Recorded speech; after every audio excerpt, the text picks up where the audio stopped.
खुलुमबाय बे बड'लेण्ड टेलिभिजन दिनैनि रादाब फरायदों आं संसार बर'आ दिनैनि गाहाय रादाबफोराव दङ महाजनी दैदेनगिरिफोरा आसामाव कर'ना लाबोगोन आसाम सोरखारा कर'नानि थाखाय गोदान सप फोसावदों चिरां जिल्ला बेंगिरिया कभिड प्रट'कल मानिनो बिथोन होदों बे खेबाव पुलिसा लावथि सिबा नाथाय पुलिसनि सायाव गाग्लोबोब्ला ओरैनो थाया आलफा उदाङा ओएनजीसी मावफारियाफोरखौ लांखारदों काजिरङायाव फलानफोरा गान्दा सिखार खालामदों दामुनि देहा फाहामसालियाव अक्सिजेननि सिलिन्डार सेलाय बेलाय दिल्ली केपिटेल्सआ फारियै खनबा जेननायनि उनावहाय मुम्बाइ इन्डियान्सजों गिबि मेच देरहाबाय बलिउड एक्टर किशोर नन्दलस्करा कर'नाजों जिउ गोमाबाय साधु ककिलाया सेलिब्रिटी जासेयावबो कभिडनि समाव मदद मोनाखै दानिया आबुं रादाब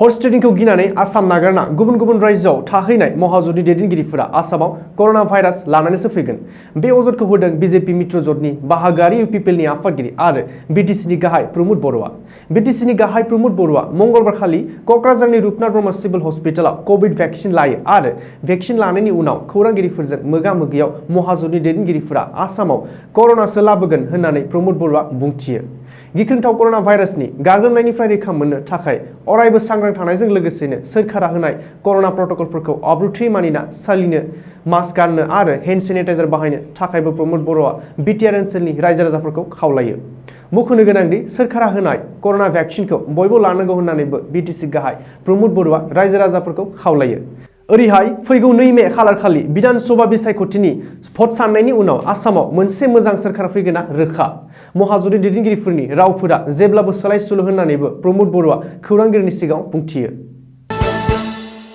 कर'ना भाइरासनि गिख्रंथाव थासारिजों जुजिनायनि थाखाय आसाम सोरखारा गोदान सप एबा कोविड प्रट'कल फोसावदों आसामनि चिफ सेक्रेटारि बिष्णु बरुवा आरो डीजीपी भास्कर ज्योति महन्तआ जथायै खौरांगिरि मेल खुंनानै कर'नानि गोदान सप फोसावदों गोदान सप बादियै सरासनस्रा लांदां जायगायाव 6 फुट समाजारि जानथायखौ फालिनांगोन बैसागु एबा जायखिजाया फसंथानाव 50% एबा 400नि बांसिन सुबुं थुबुर जानो मोननाय नङा सेलुन पार्लाराव मास्क फेस हेल्ड आरो हेन्ड ग्लभ्स गाननो नांगोन बेबादिनो फैगौ 30 एप्रिलसिम रायजोनि गासैबो बाजार शपिं मल दखान गला सप्तायारि हाथायफोराव बेलासे 6 रिंगायावनो बन्द जागोन सेनिटाइजार लानांगोन गलादार आरो बायग्राफोरा मास्क हेन्ड ग्लभ्स गाननो नांगोन गासैबो मावख'आव 50% मावफारियाफोरा नुजाथिनांगोन आरो समाजारि जानथायखौ मानिनांगोन गासैबो सोलोंथायारि फसंथानफोरानो भार्चुअल अपसन होनो नांगोन 50% बांसिन फरायसाफोरा क्लासाव थानो मोननाय नङा बेनि अनगायैबो गासैबो हान्थामेला गारिफोरा कोविड प्रट'कल मानिनांगोन अट' रिक्सा टेक्सियाव ड्राइभार आरो सानैल' दावबायारि थांनो हागोन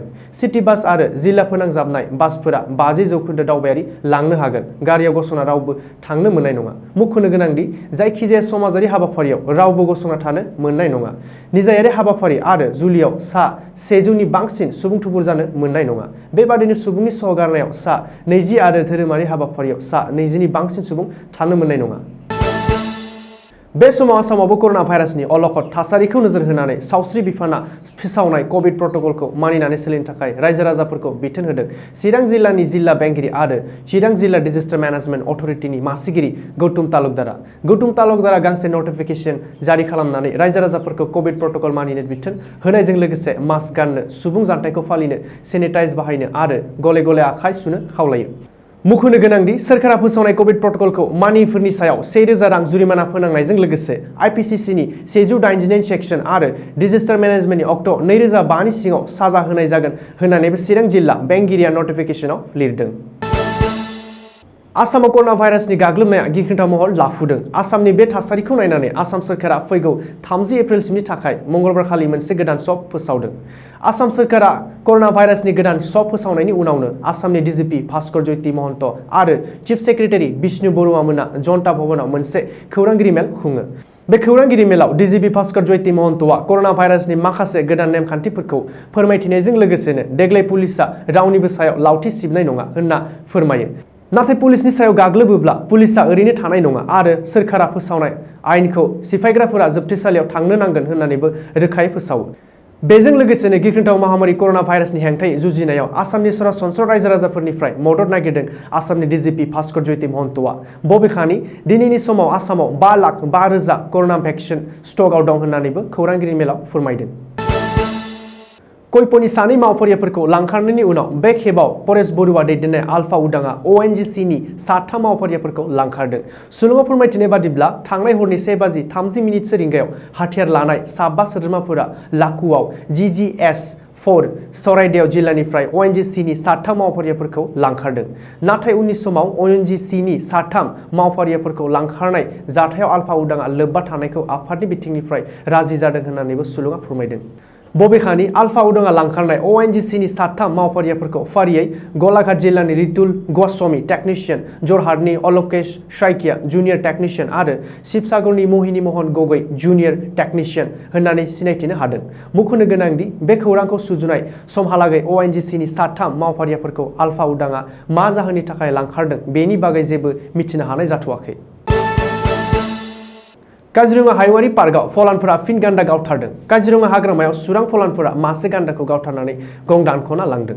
मंगलबार खालि बेलासियाव काजिरङानि कहरा रेन्जनि हनुमान फरेस्ट केम्पनि साखाथियाव थानाय बिलोआव हाग्रा बिफाननि रैखाथि जवानफोरा गं दानख'ना लांनाय मासे गोथै गान्दानि शव बोखांनो हानायनि उनावनो बे जाथाय सोराङाव फैदों। हाग्रा बिफाना सुलुङाव फोरमायथिनाय बादिब्ला देग्लायनि बोसोराव सुरां सिखारिफोरा काजिरङायाव गान्दा सिखार खालामनाय जाथाया बेनो गिबिसिन। बबेखानि बे समाव बे जाथायनि सायाव नायबिजिरनो जागायबाय होन्नानै हाग्रा बिफाननि सुलुङाव फोरमायदों। मुंख'नो गोनांदि थांनाय 2020 मायथाइयाव सुरां सिखारिफोरा गान्दा सिखार खालामना गंलांनाय 3 जाथाय जादोंमोन। मध्य प्रदेशनि गंसे देहा फाहामसालियाव अक्सिजेन सिलिन्डारनि सेलाय बेलाय जादों। सुलुङाव फोरमायनाय बादिब्ला बे जाथाया मध्य प्रदेशनि बयनिख्रुइ गेदेर सोरखारि दामनि देहा फाहामसालियाव मैया हरनि समाव जादों। साननैसो सिगाङाव देहा फाहामसालियाव अक्सिजेननि सिलिन्डार जोबदोंमोन, जाहोनाव कभिड बेरामिफोरा हां लानायाव जोबोर जेंनायाव गोलैदोंमोन। बेनि थाखाय मैया हरनि समाव देहा फाहामसालियाव अक्सिजेननि सिलिन्डार मोनहैयो। बे मोनहैनाय लोगो लोगोनो बेरामि नखरनि सोद्रोमाफोरा देहा फाहामसालिनि बिथोन लायालासे अक्सिजेननि सिलिन्डारखौ सेलाय बेलाय आवथायो।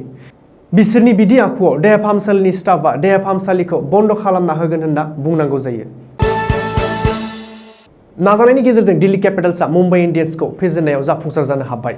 दिल्ली कैपिटल्सआ फारियै खनबा मैच जेननायनि उनावहाय खनबा IPL चैंपियन मुंबई इंडियन्सखौ 6 विकेटआव गिबि खेब फेजेनबाय।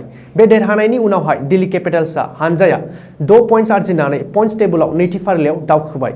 चेन्नाई चेपक स्टेडियामाव गेलेनाय बे मेचआव रहितनि 44 रानजों 9 विकेटआव 137 रान खालामदोंमोन।